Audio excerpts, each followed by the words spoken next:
క్వశ్చన్లో చరరాశులు, క్వశ్చన్లో చరరాశులు, ఆన్సర్లో ఆప్షన్స్లో కూడా చరరాశులు. క్వశ్చన్లో చరరాశులు, ఆన్సర్ ఆప్షన్లో చరరాశులు ఉన్నప్పుడు substitution is the best method. Substitution is the best method. So కాబట్టి P3 అనుకోండి, Q1 అనుకోండి. 3 - 1 2, 2/4. 3 × 1 3, 3 స్క్వేర్ అంటే 9, 9 - 1 8. నంబర్లు ఏమైనాయి? 2/4 అండ్ 9/8. అంతే కదా సార్. P3 అనుకున్నాను, Q1 అనుకున్నా. 3 - 1 2, 3 + 1 4. 3 × 1 3, 3 స్క్వేర్ 9, 9 - 1 8. అంటే ఇది 1/2. దీనికి మధ్యగతం అంటే 1/2 × 9/8. స్క్వేర్ రూట్ ఆఫ్ 9/16 అంటే 3/4. 3/4 ఎక్కడ ఆన్సర్ ఉందో చూసుకోండి. 3/4 ఎక్కడుందో చూసుకోండి. 3 × 1/3 + 1, 3/4.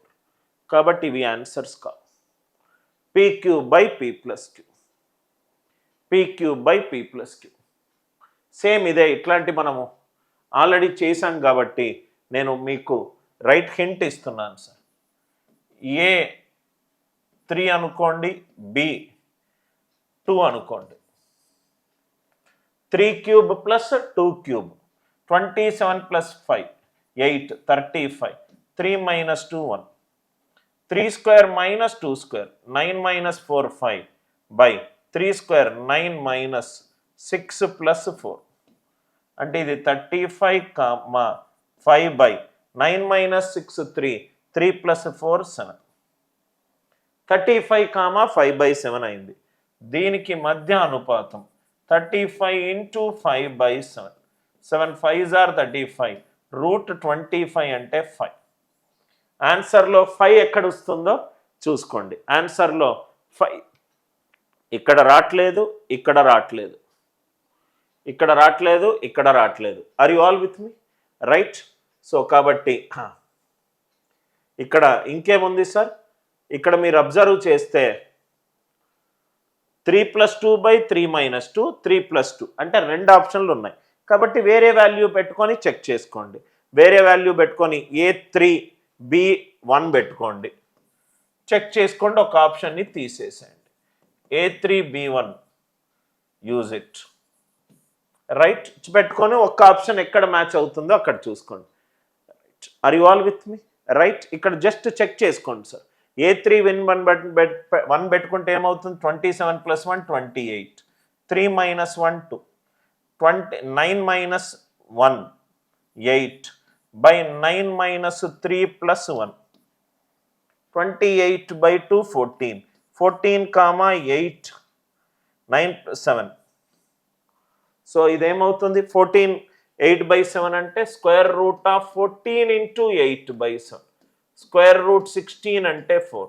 ఆన్సర్ 4 ఎక్కడ ఉందో చూసుకోండి.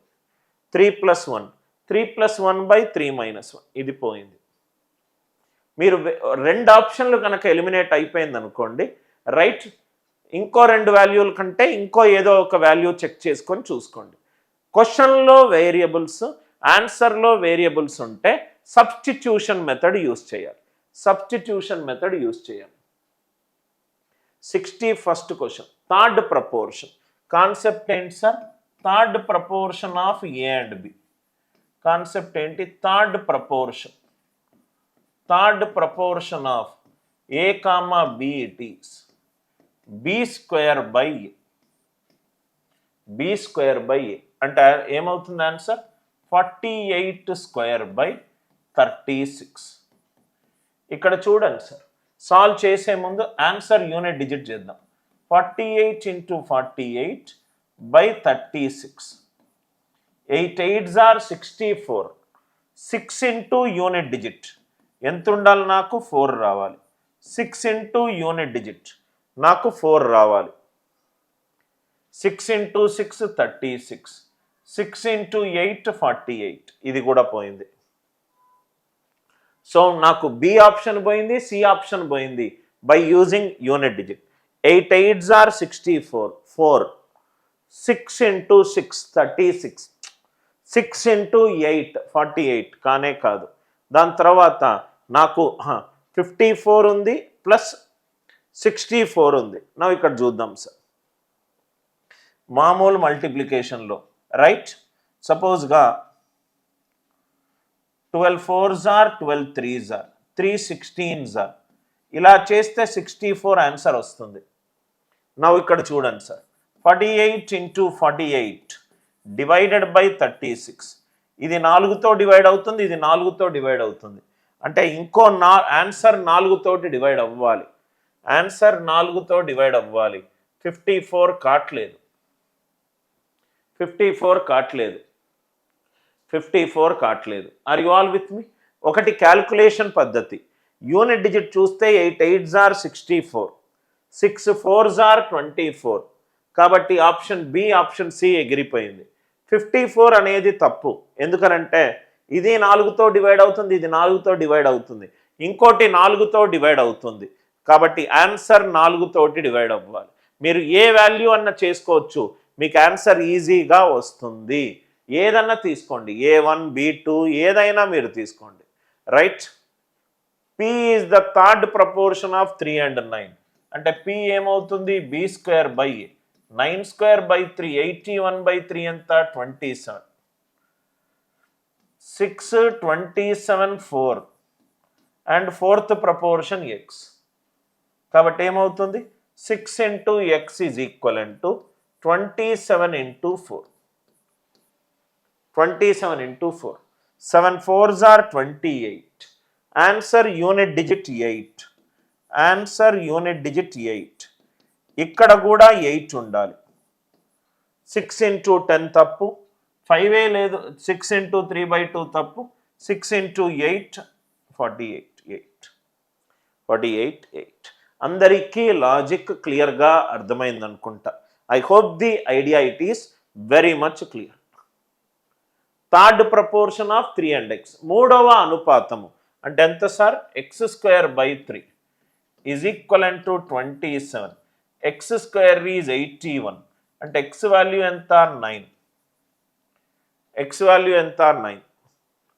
Third proportion of 2 and Y, third proportion of 2 and Y అంటే y²/2 ఎంత? 8. అంటే y² అంటే ఎంత? 16. అంటే y వాల్యూ అంటే ఎంత? 4. నాకు x/y కావాలి, అంటే 9/4. ఆన్సర్ ఎంత ఈ క్వశ్చన్కి? 9/4. అందరికీ లాజిక్ క్లియర్గా అర్థమైందా? థర్డ్ ప్రపోర్షన్ కాబట్టి x²/3 27, x 9 వచ్చింది. 2 and Yకి థర్డ్ ప్రపోర్షన్ కాబట్టి y²/2 అంటే y 4 వచ్చింది. నెక్స్ట్ వన్, P అనేది third proportion. Third proportion of A and B ఏంటి? B²/A. 400/8 50. Q అనేది ఫోర్త్ ప్రపోర్షన్ కాబట్టి 3 5 24Q. 3Q is equivalent to 120. అంటే Q వాల్యూ ఎంత? 40. Q వాల్యూ ఎంత? 40. మనకేం కావాలి క్వశ్చన్లో? 2P + Q కావాలి. అంటే 2 into 50 plus Q 40. 100 plus 40 ఎంత? 140. 140 అంటే ఈ క్వశ్చన్కి ఆన్సర్ ఎంత?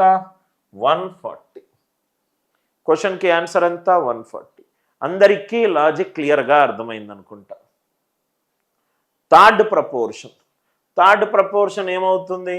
రైట్, 5² - 3² అంటే 25 - 9 16. 5 - 3 2. దీనికి మనకేం కావాలి? థర్డ్ ప్రపోర్షన్ కావాలి. థర్డ్ ప్రపోర్షన్ కావాలి. Third proportion of A and B అంటే ఎంత? B²/A అంటే 2²/16. 4/16 అంటే ఎంత? 1/4. 4/16 అంటే ఎంత? 1/4. థర్డ్ ప్రపోర్షన్, థర్డ్ ప్రపోర్షన్ అంటే ఏంటి? B²/A అంటే x - y² x² - y². అంటే ఇది x minus y whole square by x minus y into x plus y. ఇది ఒకటి క్యాన్సల్ అవుతే x minus y by x plus y, x minus y by x plus y. Third proportion of A and B ఏంటి? B square by A. నా ఇక్కడ చూడండి sir, A is to B. క్వశ్చన్లో variables ఉన్నాయి, క్వశ్చన్లో variables ఉన్నాయి, ఆన్సర్లో కూడా వేరియబుల్స్ ఉన్నాయి. ఏ method correct? Substitution correct, substitution correct. 1/2 is equivalent to 2/4. A1 B2 C2 D4. A is to C, A1 B2 C2 D4. A is to C అంటే 1:2. దేనికి సమానము? దేనికి సమానం చూడండి సార్, A ఈజ్ టు డి 1:4. దీనికి కాదు. B is to C 2:D. దీనికి కాదు.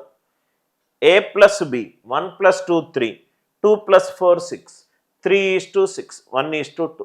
దీనికి సమానం. క్వశ్చన్లో చరరాశులు, ఆన్సర్లో చరరాశులు ఉన్నప్పుడు సబ్స్టిట్యూషన్ అనేది బెస్ట్ మెథడ్. క్వశ్చన్లో చరరాశులు, ఆన్సర్లో చరరాశులు ఉన్నప్పుడు సబ్స్టిట్యూషన్ బెస్ట్ మెథడ్ అనేది బెస్ట్ మెథడ్.